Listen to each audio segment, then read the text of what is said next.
কালকে রাস্তা দিয়ে যাওয়ার সময় একটা ভাইয়ার মুখে শুনছিলাম যে মেয়েদের লাইফটা কি ভালো, ছেলে হয়ে জন্মানোটা পৃথিবীর সব থেকে অন্যায় ছিল হয়তো বা সব থেকে অপরাধ ছিল। তো ভাইয়া আজকের লাইনটা আপনার জন্য। আমি জানি আপনি হয়তো এই ভিডিওটা দেখবেন না, বা অন্য যেই দেখুক না কেন, যে ভাইয়ারই দেখেন না কেন, লাইনগুলো শোনা যাবে।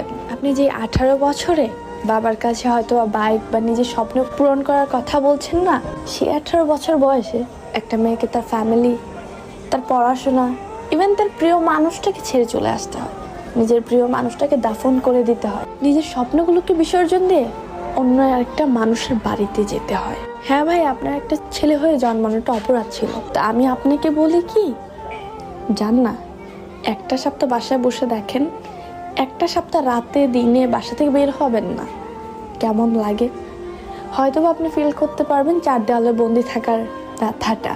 হ্যাঁ, আপনি ছেলে হয়ে জন্মানোটা অপরাধ ছিল, কারণ